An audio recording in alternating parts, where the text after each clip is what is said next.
Io sono Pontiac, sangue degli Ottawa, figlio delle grandi foreste.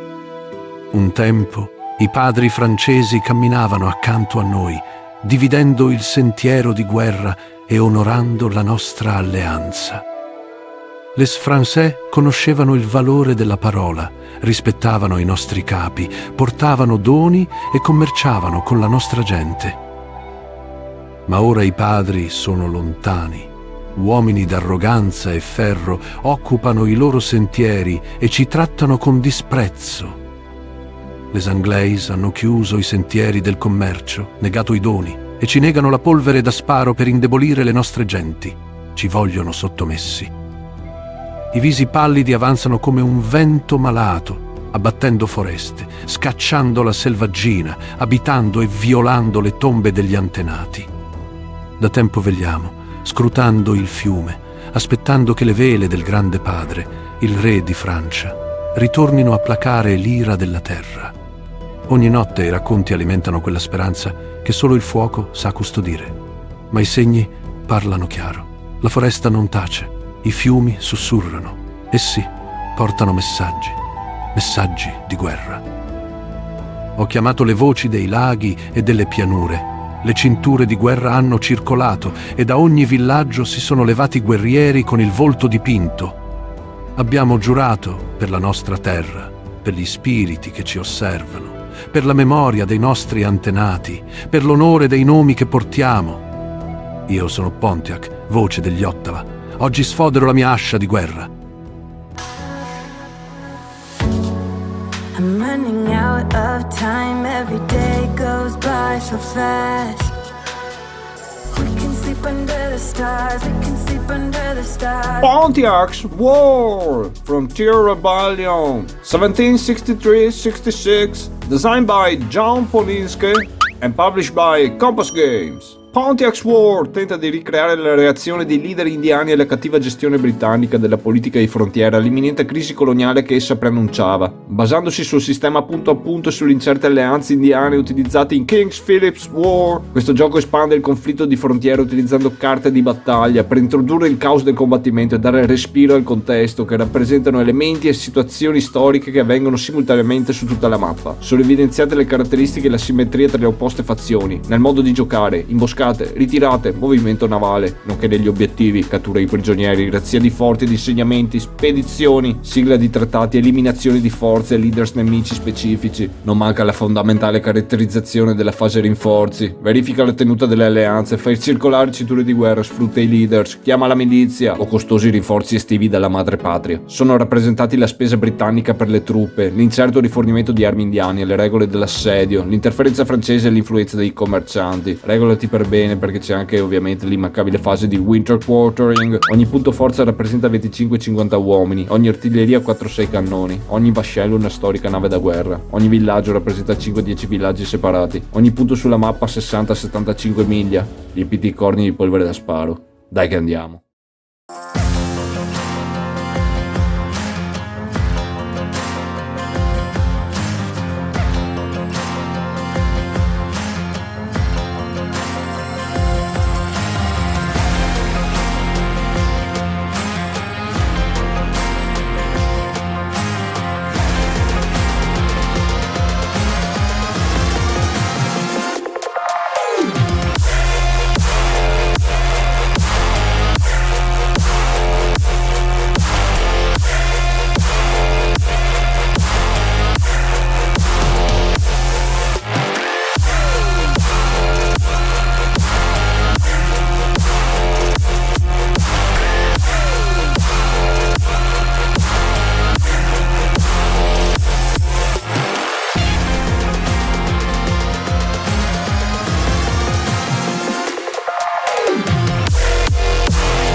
Ciao ragazzi, bentornati su Winter Quartering. Oggi andiamo a vedere Pontiac War. Andiamo a vedere come si gioca questo titolo. Mi raccomando, non so in che momento del futuro voi vedrete questo video, ma consultate le errata che si spera siano aggiornate da Compass Games. Niente di tutto sommato irrimediabile. Io ho giocato benissimo questo titolo come ve lo presenterò e funziona, ma tanto per sapere, perché c'è qualche imprecisione e discrepanza tra il regolamento, player aid, eccetera. Niente comunque che possa intaccare l'esperienza che fornisce il titolo. Quindi partiamo subito a bomba e ci diamo di unboxing.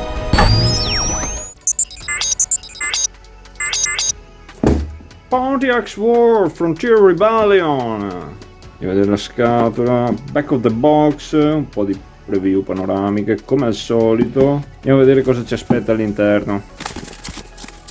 Dentro troveremo handy dandy bags, D6 a manetta, un pacco di D6, un deck of cards anche di buona qualità ragazzi, bello spesso, un altro deck of cards, questi sono per i British, un sacchettino, attenzione, di cubetti sbarluccicosi trasparenti, attenzione, c'è sempre un wording, che abbiamo il nostro Rules and Scenario Book, vediamo di ben 35 pagine ragazzi. Ma vediamo che per esempio abbiamo subito un bell'indice, cosa sempre buona e giusta. Le regole sono 14 pagine, poi ci sono optional rules, bibliography e tutta la serie di scenari. Quindi abbiamo rules and scenario book tutto assieme. Abbiamo un bello illustrato, una bella qualità. Poi abbiamo un player display, uno anche per i British, un player aid, charts and tables. Ovviamente ragazzi abbiamo due player aids, poi abbiamo, attenzione, Indian Nation Activation, counters a manetta, abbiamo ben 4 counter sheets, counter belli grandi ragazzi, sento già che si stanno defustellando solo al tatto guardandoli. Poi abbiamo la nostra game board map montata, coloratissima, abbiamo degli spazi belli grandi e questo era quanto. Pontiac War Frontier Rebellion. Dai che andiamo.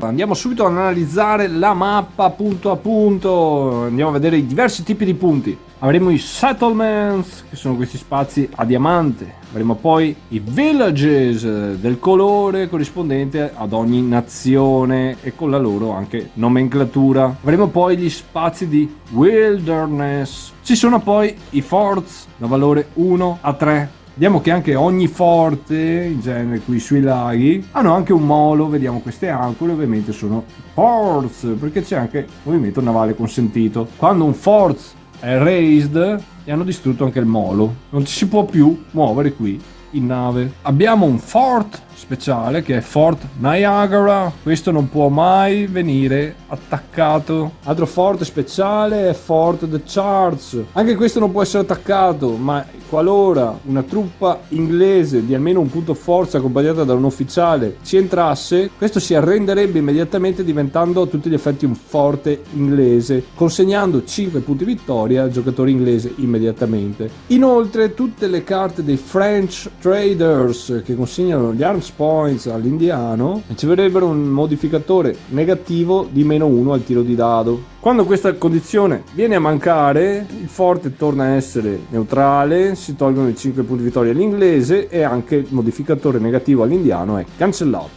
Vediamo poi in mappa, abbiamo lo spazio di Philadelphia che consente movimento terrestre o navale fino a Fort Niagara e in cui arriveranno i rinforzi estivi. Abbiamo poi la Banca d'Inghilterra dove si andranno a depositare le Guinee per procurarsi i rinforzi seri dalla madre patria. Oltretutto questo saranno punti negativi per l'inglese fine dello scenario. Abbiamo poi la box dei rinforzi inglesi, le unità sono limitate ragazzi. Abbiamo due importanti tracciati, l'Arms Points per l'indiano e i Raised Fort Track.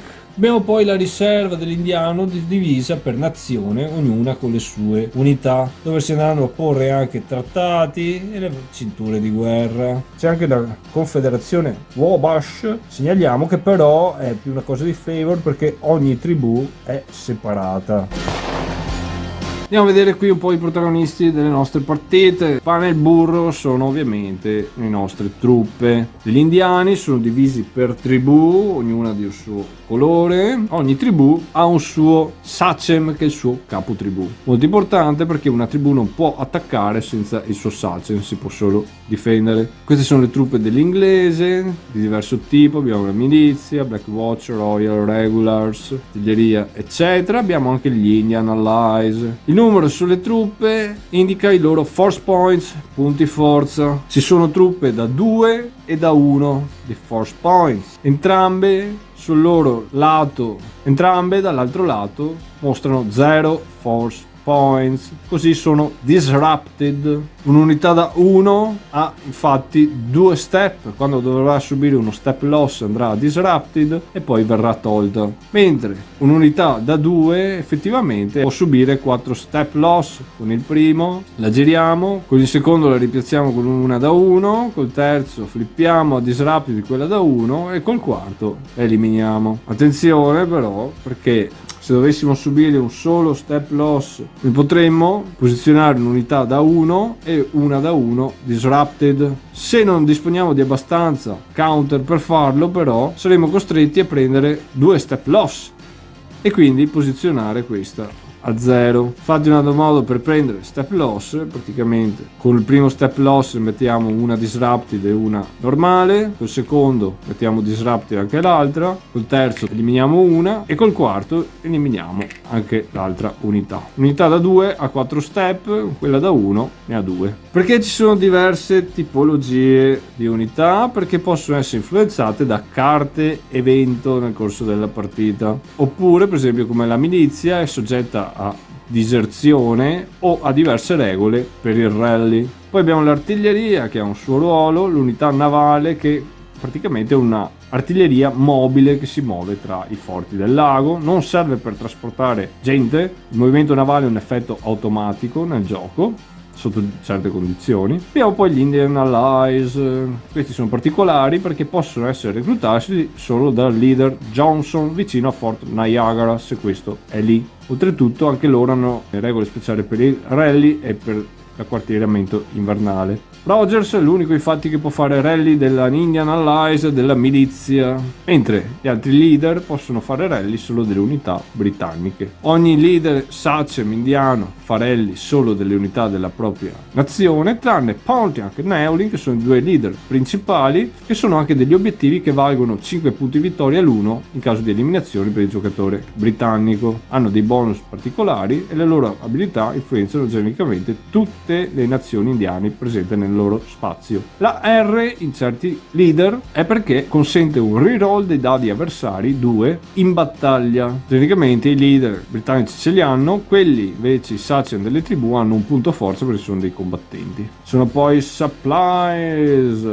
I supplies sono importanti nella fase di attrition e supply check per assorbire step loss. Un leader come Rogers ha affinità con gli indiani, nel senso che è un ranger e può fare anche lui le imboscate che di solito alla fazione britannica sono proibite. Altro elemento di gioco sono le combat cards. Queste vengono usate solo in combattimento. Ogni giocatore infatti deve giocarne una per combattimento. Esse denotano un evento storico che può svolgersi in quel combattimento oppure per il resto della mappa, però per avere effetto dobbiamo giocare quella carta in un determinato luogo. Abbiamo visto che i luoghi sono 4 tipi, infatti avremo una carta che avrà effetto e potremo giocarla solo nel wilderness, una per i forts, una per il settlement, una nei villages. Poi queste bianche sono jolly, le possiamo giocare ovunque. Se dovessimo giocare una carta non del simbolo corrispondente, questa semplicemente non avrà effetto e la scarteremo. Se siamo indietro di punti vittoria però possiamo scegliere di giocare una carta dichiarandola come mulligan. In quel caso lì avremo un bonus di un dado da combattimento in più da tirare in quel round di combattimento. Possiamo anche dichiarare un mulligan anche se abbiamo il terreno corrispondente. Le carte con la S indicano che sono per degli starter scenarios e quindi hanno un mazzettino dedicato da comporre. Attenzione perché ci sono anche le carte carte sfiga, le Oh No Cards.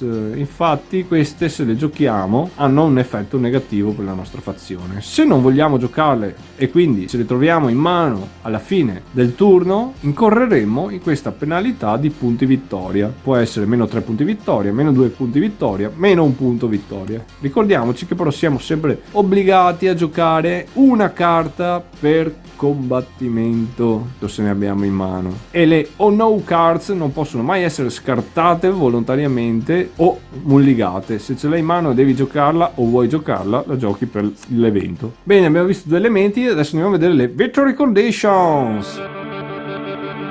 Ovviamente victory points a manetta, ragazzi, però non solo, perché dipende dallo scenario, non bastano, ci sono obiettivi specifici che possono andare da cattura di prigionieri a spedizioni, la conquista di fort charts, l'eliminazione di leaders. Soprattutto bisogna buttare giù forti con gli indiani, e ogni scenario in cui c'è questa condizione e non viene raggiunta, il massimo che si può sperare è un pareggio per l'indiano. Durante la partita i punti vittoria vengono assegnati immediatamente. Come? Cominciamo con l'indiano. Ogni qualvolta l'inglese perde una nave da guerra, ragazzi, 2 punti vittoria per l'indiano. Ogni qualvolta si butta giù un forte, punti vittoria pari al valore del forte. Ogni qualvolta un ufficiale inglese purtroppo perisce o per battaglia o per l'attrito, e quindi, ragazzi, ottimo, 2 punti vittoria. Se viene ferito invece 1 punto vittoria. Se razziamo un settlement, 1 punto vittoria. 1 punto vittoria per ogni unità inglese eliminata. Ogni supply eliminata, quindi che l'inglese la adopera in combattimento, 1 punto vittoria. Ogni qualvolta facciamo ritirare una forza inglese sostanziosa, che quindi ha 5 o più force points, gli ufficiali contano come un force point per questo limite, 1 punto vittoria. Poi prendiamo 1 punto vittoria ogni 2 prigionieri che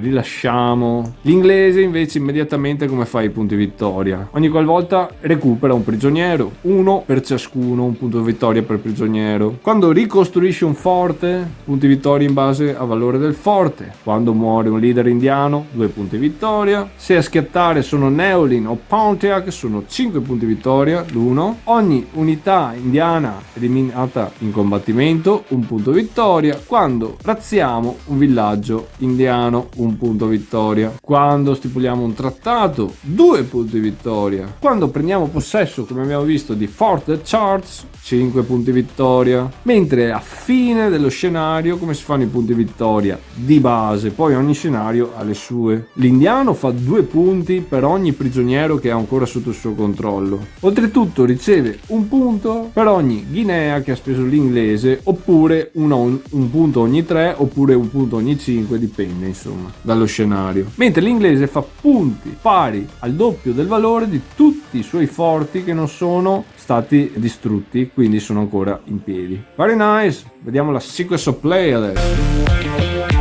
Tracciato dei turni, ogni turno è una stagione, andiamo fino a 3 anni per la campagna completa, sono intramezzati da una procedura invernale. Ogni turno è composto da rinforzi indiani, rinforzi dei British, movimento e combattimento degli indiani, poi si ripristina la mano di carte, poi movimento e combattimento degli English, si ripristina la mano di carte, supply attrition, rally e rebuild forts, e si va al turno successivo. Partiamo quindi dai reinforcements.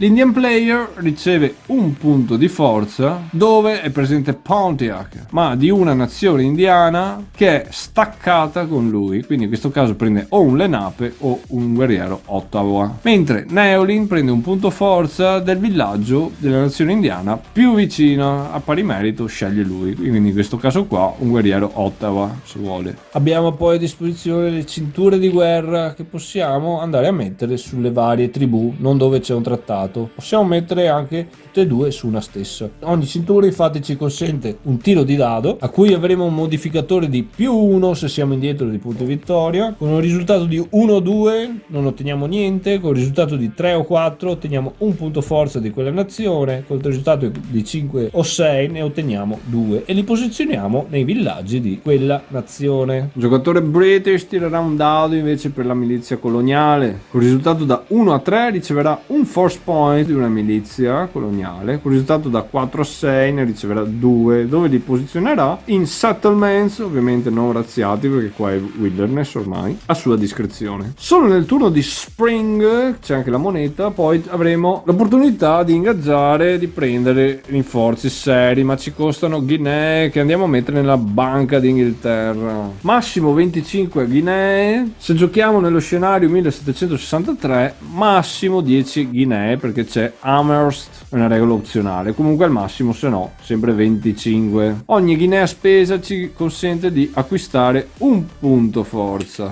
Questi rinforzi però non entrano immediatamente, infatti li porremmo nel turno dell'estate, arriveranno in prossimo turno in questa fase qui. Infatti dove arrivano? Sbarcano nelle Straits of Philadelphia, eccezione gli Indian Allies. Questi li possiamo reclutare solo se abbiamo Johnson presente a Fort Niagara, e questi arrivano in uno spazio adiacente a Fort Niagara. Movement.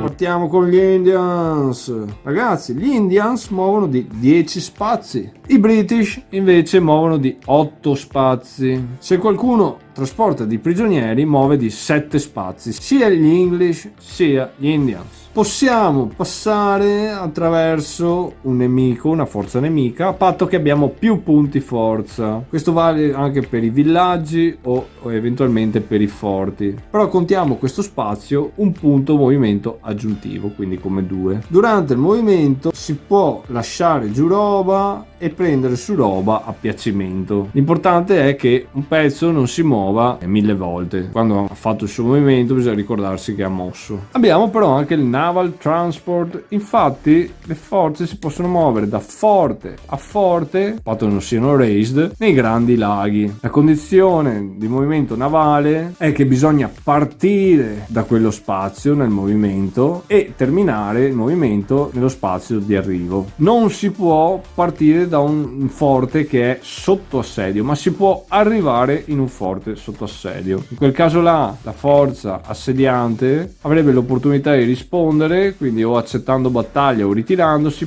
o provando un'imboscata. Se avviene una battaglia, la forza già assediata può unirsi solo eventualmente nel secondo round di battaglia. Se l'imboscata ha successo e quelli che arrivano devono ritirarsi, non possono ritirarsi dentro il forte, ma devono ritirarsi in uno spazio adiacente. Qualora non fosse possibile, comunque si ritira dentro al forte. Importante, il forte ospita all'interno tanti punti forza tanto quanto è il suo valore moltiplicato per 5. Un forte da 3 ne ospita 15. Tutto l'eccesso, in questo caso qua, questa situazione verrebbe eliminato. Continuiamo con il movimento navale. Da Fort Niagara per andare in qualsiasi altro forte nei grandi laghi, ragazzi, la condizione principale è che questo spazio qui, Portage Point, sia libero da nemici. Se questo è libero si può fare movimento navale anche da Fort Niagara, trattandolo come uno degli altri forti dei Great Lakes. Ma se questo è occupato da nemici, da Fort Niagara non ci si muove in nave verso gli altri forti. L'unico movimento consentito è to Philadelphia, vediamo qui, infatti tra Fort Niagara e Philadelphia, vediamo che qua c'è un porto, ci si può muovere tranquillamente in nave. Movimento navale è un effetto automatico del gioco, non servono vere e proprie navi, quelle sono solo pezzi di artiglieria mobile. Infatti queste fregate qui si muovono da forte a forte nei Great Lakes autonomamente, sono una truppa. Non abbiamo menzionato lo stacking perché è illimitato. L'unico limite è il fort quando ci si va dentro o nella fase di acquartieramento invernale, sempre il suo valore per 5. I villaggi degli indiani possono ottenere 4 punti forza più un qualsiasi numero di sachems. Il valore di acquartieramento invernale di Fort Niagara, che è speciale, è trattato come un forte da 3. Analizziamo la situazione di combat. Il combat avviene quando una forza entra in uno spazio di una forza nemica. In quel caso là ci sono varie opzioni per la forza che riceve l'attacco. Importante da definire però che una volta che si inizia l'attacco, indipendentemente che avvenga o no il combattimento, perché questo si ritira eccetera, tutto il movimento di questa forza che sta muovendo, la sua intera attivazione è finita, quindi non può più muovere né attaccare. Prima opzione della forza che difende cos'è? La ritirata. come funziona la ritirata? Gli indiani possono sempre provare a ritirarsi. Gli inglesi no. Le condizioni perché l'inglese si possa ritirare è che o ci sono alleati indiani dentro la sua forza o ci sia il leader Rogers, il Ranger, oppure ci sia Johnson, oppure ci sia una disparità di forza che il nemico è più del doppio degli inglesi. Nel caso in cui ci sia Johnson o la disparità di forza sia, come abbiamo detto, più del doppio a favore del nemico, come inglese ci si può ritirare senza nessun test, altrimenti bisogna fare un tiro di dado. Ci si ritira infatti con un 1 modificato. I modificatori quali sono? Per l'inglese -1 se sei indietro di punti vittoria, -1 se hai indiani alleati dentro, -1 se hai Rogers, quindi il massimo è -3. Per gli indiani invece cos'è? Intanto anche loro hanno una ritirata senza tiro di dado se subiscono 5 o più step loss alla fine di un round di combattimento, perché si può ritirare anche durante il combattimento. Comunque se no anche loro tirano un dado, hanno un -1 se sono indietro di punti vittoria, -1 se c'è un qualsiasi Sachem, -2 se c'è Pontiac oppure Neolin, quindi è un massimo di -3 anche loro, e anche loro si ritirano con il risultato di 1. Dove ci si ritira? In spazi adiacenti. È consentito entrare in spazi con unità amiche. Se siamo circondati possiamo passare attraverso forze nemiche, ma tutte le unità che si ritirano che sono disrupted vengono eliminate, quelle invece in salute, healthy, vengono girate a disrupted. Quindi attraversiamo una forza nemica per raggiungere uno spazio amico o libero. Se dobbiamo attraversare più di una forza nemica non possiamo mai attraversare più di una forza nemica con 2 force points o maggiore. Se attraversiamo un singolo force points oppure passiamo attraverso un villaggio, flippiamo una unità che si sta ritirando a disrupted, oppure eliminiamo se sono tutte disrupted. Ci si può sempre ritirare in un forte se siamo in uno spazio che ha un nostro forte come inglese. Se la nostra forza contiene Indian Allies, però questi sono dispersi, non possono mai stare dentro i forts e quindi ritornano nella riserva delle unità. Se non ci si può o non si riesce a ritirarsi, avviene il combat. Altra opzione per il difensore è provare a fare un ambush. Le condizioni però sono che bisogna avere almeno metà dei punti forza rispetto alla forza attaccante. Dopo di questo, gli indiani possono sempre fare ambush. I British no, possono solo se hanno Rogers, il leader Rogers, Ranger, oppure Indian Allies nella loro forza, altrimenti non possono. Come si procede? Bisogna tirare un dado. Abbiamo dei modificatori. Se sei un indiano hai sempre un +1, quindi anche se hai alleati indiani. Se hai Pontiac hai un +1. Se l'indiano spende Arms Point, un Arms Point ha un ulteriore +1, deve spendere però. Se c'è Rogers hai un +1. I risultati sono 1-2, fallisci, prendi un step loss e quindi avviene il combattimento. Con 3-4 fallisci e basta e avviene il combattimento, oppure 5-6 invece hai successo, la forza attaccante perde uno step loss e si ritira. Se invece fai 7-8, grande successo perché si devono ritirare, perdono step loss pari a un altro tiro di dado che farai subito immediatamente. Comunque non puoi mai infliggere più step loss di quanti punti forza sia composta la tua forza. Se l'imboscata è fallita incorriamo in una penalità e tireremo un dado in meno nel seguente round di combattimento. Bene, se va male o non avviene neanche questa, comunque avviene sto field combat. Come si procede? Può durare fino a 2 round. Prima fase, tutti e due giocano una carta, abbiamo spiegato prima le carte. Si gira, si risolve, prima l'attaccante e poi il difensore.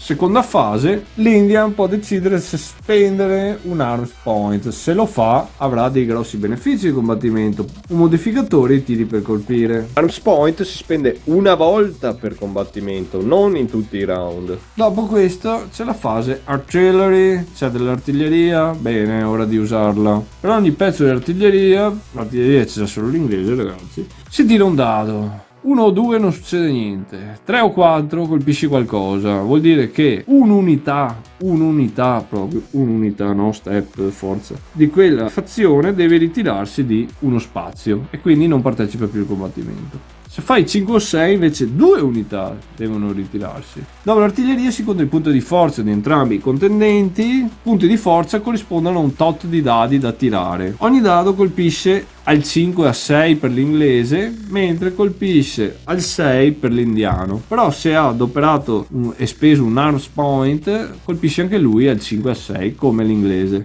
I leader che hanno la R puoi fare ritirare 2 dadi al nemico. Anche se ne vuoi fare ritirare solo uno, ne tiri comunque 2, quindi potrebbe andare anche peggio di prima in realtà. Ogni colpo è uno step loss da subire, ognuno decide per sé le proprie perdite. Li incassiamo sempre prima con le unità Elfi. Una volta che tutte le unità Elfi sono diventate disrupted, allora prendiamo anche con le disrupted. Alla fine del primo round di combattimento c'è la possibilità sempre di prima difensore poi l'attaccante di ritirarsi con le stesse regole che abbiamo visto prima della ritirata, altrimenti avviene un secondo round che sarà l'ultimo. Il massimo è 2 combat round. Alla fine del secondo combat round il lato che avrà meno punti forza dalla sua parte sarà costretto a ritirarsi. Importante, se il difensore aveva deciso di fare un'imboscata, quell'imboscata conta comunque come un round di combattimento. Quindi nel caso l'imboscata è fallita, quindi si sarebbe triggerata la battaglia, poi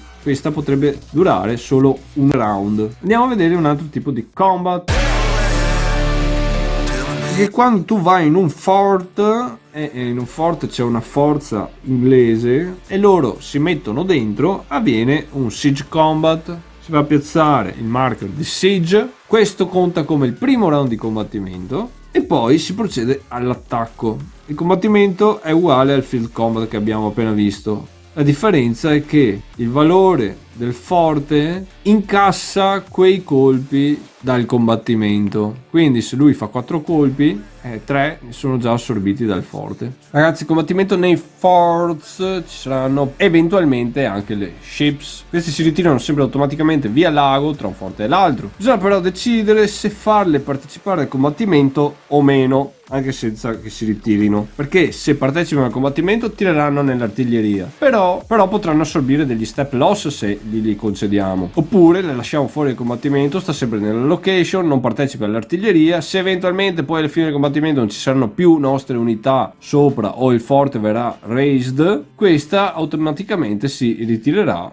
in un altro Lake Fort. Se questo era l'ultimo Lake Fort, il passaggio Portage Point per andare a Fort Niagara è preso dal nemico, questa qua niente, la eliminiamo. Quando un fort ha 0 force points dentro, quindi anche se hai un'unità sola ma è disrupted perché ha 0 force points, quel fort ragazzi diventa raised. Comunque alla fine di quel round di combattimento poi bisogna vedere se incontriamo i requisiti per isolare il forte e quindi mantenere l'assedio. Il requisito è che per un forte di valore 2 o 3 dobbiamo avere 8 force points, per un forte di valore 1 ne dobbiamo avere 4. Quindi alla fine del round di combattimento andiamo sotto sto requisito, togliamo il segnalino siege e ci dobbiamo ritirare di uno spazio, altrimenti stiamo nello spazio del forte, manteniamo il siege che è molto importante perché poi nella fase di attrition loro subiranno delle perdite. Quando c'è già il segnalino piazzato, la prossima attivazione, quindi il prossimo turno, se noi attacchiamo possiamo scegliere se fare 1 o 2 round di siege combat.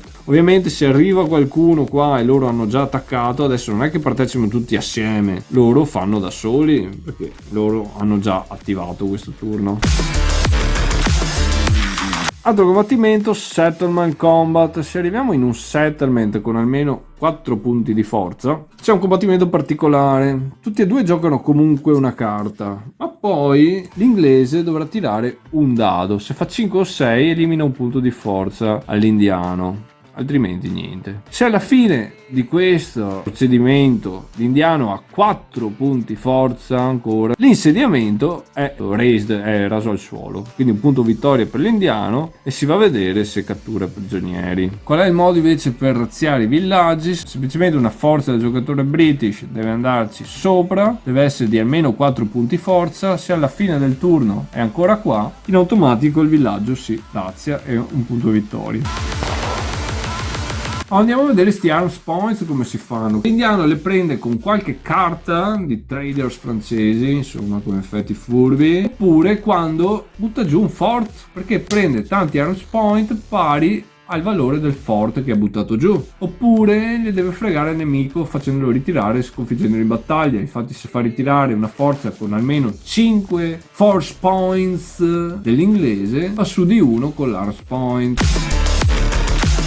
Poi parliamo di sti captives, i prigionieri, ragazzi. Infatti qua le nazioni indiane sono andate a Fort Sandusky, si sono divertite un pochino e l'hanno buttato giù. Hanno fatto prigionieri, perché quando tu butti giù un forte tu tiri un dado, se fai 1 o 2 non prendi niente, se fai 3 o 4 prendi un prigioniero, se fai 5 o 6 prendi prigionieri pari al valore del forte. In sto caso il forte è valore 1, quindi al massimo è un prigioniero. Fai prigionieri poi quando butti giù insediamenti, da 1 a 4 niente prigionieri, se fai 5 o 6 un prigioniero. Bene, qua un prigioniero a chi va? Va ai Miami, perché sono quelli che hanno contribuito all'operazione con più punti forza. Se c'era più di un prigioniero si divideva equamente la storia. Se ci sono parità da decidere si guarda sempre i punti di forza delle nazioni. Cosa fanno sti prigionieri? Intanto bisogna subito assegnargli una guardia di almeno un punto forza, perché la priorità è che con la prossima attivazione consentita bisogna trasportare immediatamente questo prigioniero a un villaggio di quella nazione. Ragazzi, un punto forza può scortare anche 1000 prigionieri. Una volta raggiunto un villaggio di quella nazione può depositarlo e poi è libero, insomma, dal suo lavoro. I prigionieri possono muoversi all'interno dei villaggi di quella stessa nazione anche autonomamente. Se vogliamo invece trasferirli in un villaggio di un'altra nazione, bisogna che un guerriero di quella nazione venga a prenderseli e portarli là. Una cosa che si può fare è offrire prigionieri agli inglesi. In qualsiasi momento del movimento inglese noi possiamo offrire prigionieri una forza entro 8 spazi da quei prigionieri. Perché l'operazione di rilascio ostaggi abbia successo ci sono delle condizioni. La prima è intanto che l'inglese voglia e accetti, insomma è voglia, non è obbligato ad accettare, però intanto deve accettare. Secondo è che una forza si trovi ad almeno 8 spazi e ovviamente che i prigionieri rilasciati siano quelli più vicini alla forza che abbiamo indicato. Il giocatore indiano prende un punto vittoria ogni 2 prigionieri rilasciati, però bisogna tirare un dado per vedere se non ci sono inceppi. Allora se tiriamo un dado, facciamo 1 o 2, tutto va bene. Se facciamo 3 o 4 decidiamo se rilasciare 1 o 2 ostaggi. Se facciamo 5 o 6 fuggi generale, tutti i prigionieri di quella nazione indiana tutti vengono rilasciati. L'inglese fa un punto per ogni prigioniere che recupera. Allora qual è il downside? È che praticamente bisogna lasciare giù di guardia 2 punti forza di quella forza che sta muovendo, perché devono fare da guardia a questi prigionieri e devono immediatamente trasportarli al forte più vicino. Una volta raggiunto il forte più vicino, questi vengono tolti dalla mappa. Ricordiamoci che l'indiano alla fine di uno scenario prende 2 punti vittoria per ogni prigioniero che ha ancora sotto il suo controllo. Se una forza è attaccata mentre ha dei prigionieri, cosa succede? Attualmente bisogna sempre assegnare la guardia, la scorta ai prigionieri, quindi un punto forza per l'indiano, 2 per l'inglese se ha lui i prigionieri. Virtualmente non partecipano allo scontro, non vengono conteggiati per il combattimento perché fanno da guardia qua. Se il resto della forza viene sconfitto, rimangono solo loro, avviene un'altra battaglia contro di loro nello stesso spazio, i prigionieri sono automaticamente recuperati indipendentemente dall'esito. Parliamo meglio di questi trattati. Quando tutti i villaggi sulla mappa di una determinata nazione indiana vengono rasi al suolo, un trattato è automaticamente stipulato, viene posizionato nel tracciato dei rinforzi. Questo infatti indica che quella nazione non può partecipare più al conflitto, quindi non riceve cinture di guerra, non può mettere truppe in mappa. Tutti gli ostaggi di quella nazione vengono rilasciati, eventuali truppe ancora in mappa continuano l'ostilità, però insomma non hanno nessun posto dove tornare a casa in inverno, possono fare la fase invernale in altri villaggi, però sostanzialmente abbiamo tolto una tribù dal conflitto, oltre ad aver guadagnato victory point se siamo dei British, quindi saremo contenti. I trattati però possono essere rotti con le carte evento. Andiamo a vedere la fase di supply attrition. Supply. Gli indiani sono sempre i supply, non hanno questi problemi. Una storia diversa però per i British, perché ogni forza che è più distante di 6 spazi da un British fort che non è raised deve andare incontro ad attrition. L'attrition come si prende? Conti i tuoi step. Un leader vale 2 step per contare l'attrition, per questo calcolo qua. Ogni 3 step del tuo stack prendi uno step loss in eccesso, quindi minimo sempre uno ne prendi. Se sei obbligato a tracciare per andare al forte attraverso forze nemiche, quello spazio ti vale 2. Oltre a questo, per ognuno di questi spazi prendi uno step loss aggiuntivo. I supply sono i tuoi migliori amici in questa fase, perché se tu spendi un supply puoi assorbire, incassare 2 step loss, li annulli. Stessa roba, l'attrition avviene anche nelle forze under siege dentro il fort. Poi c'è la fase rebuild and rally. Se in questa fase il giocatore britannico è in uno spazio con un suo forte che è stato raised e ha un valore di punti forza pari al triplo del valore del forte che è stato buttato giù, se spende anche una guinea per valore di quel forte, mettendola quindi nella Banca d'Inghilterra, può ricostruirlo prendendo punti vittoria pari al valore di quel forte. Boom. Dopodiché c'è l'opportunità di recuperare tutte queste unità disrupted. Con il rally ogni unità ha diritto a un tiro, con 5 o 6 recupera. Da disrupted diventa healthy, normale. Però qua entrano in gioco i leaders. Un leader può dare più 2 di die roll modifier come modificatore al tiro di dado a una singola unità nella sua stack, oppure più 1 a tutte quante. Pontiac però è uno figo perché dà più 2 a tutte. Attenzione, perché ogni sachem indiano può solo influenzare col modificatore di dado unità della sua stessa nazione, ma i leader fighi come Pontiac e Neolin invece lo fanno su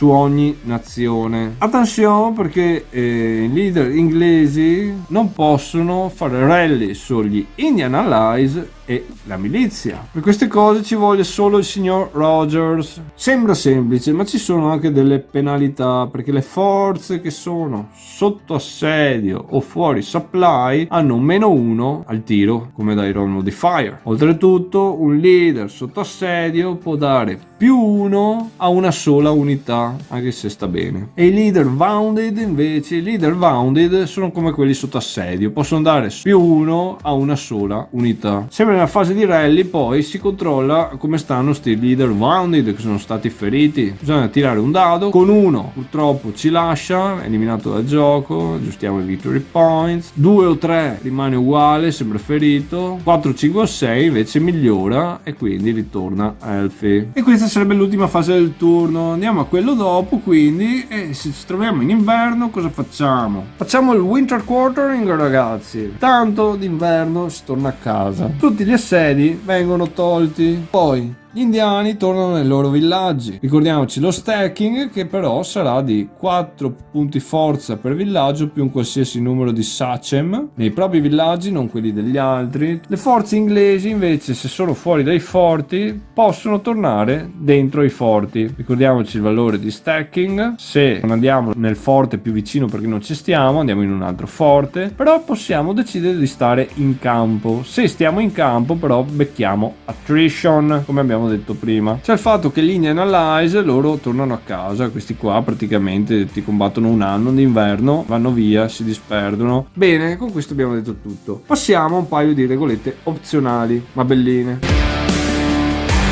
Nella fase Reinforcements abbiamo la Nation Activation. Questo si fa nella primavera di ogni anno. Andiamo a verificare praticamente la volontà delle nazioni di partecipare alla situazione qua. Se una casella è blank vuol dire che è attiva in automatico, ma dove ci sono questi punti interrogativi, là bisogna vedere cosa combinano e decidono. Bisogna tirare un dado per nazione. A questo dado aggiungiamo un modificatore di +1 se noi siamo avanti di victory points, noi come indiano. Se invece il British è avanti, facciamo un -1. Se facciamo col dado da 4 a 6, poniamo un cubetto bianco. Questo ci dice che movimento e combattimento non hanno ripercussioni dal risultato, quindi partecipano in maniera attiva. Se facciamo invece un risultato di 2 o 3, mettiamo un cubetto nero. Questo cosa vuol dire? Il movimento è libero, però il combattimento è solo difensivo. Cioè, se tiriamo un 1 o meno disastro, cubetto rosso. Questi qua non li muoviamo e fanno solo combattimento difensivo, praticamente si fanno gli affari loro, e questo lo tiriamo all'inizio di ogni anno. Allora ragazzi, secondo regola opzionale però che ci sta tutta, è che se Fort Augusta o Fort Bedford vengono rasi al suolo, uno dei due, è un problema perché Philadelphia è minacciata, quindi come British sei obbligato a spendere immediatamente 10 guinee, metterli in banca, per far arrivare all'inizio del prossimo turno una forza di 8 force points più 2 supply che andrai a mettere direttamente a Philadelphia. Questo come si gioca a Pontiac's War. Per altri giochi analoghi anche come tematica, sempre da 2 giocatori, consiglio di andare a recuperare gli altri, l'autore Blood on the Ohio e King's Philip's War. Per spostarci invece qualche anno prima della guerra franco-indiana, andare a vedere un design interessante alternativo, consiglio Bayonets and Tomahawks di GM2 Games. Come non citare poi l'immancabile lavoro di Mr. Forkoranki, Wilderness War. Grazie alla visione, io non ho più un cavolo da dire se non come sempre ragazzi, mi raccomando, fate i bravi.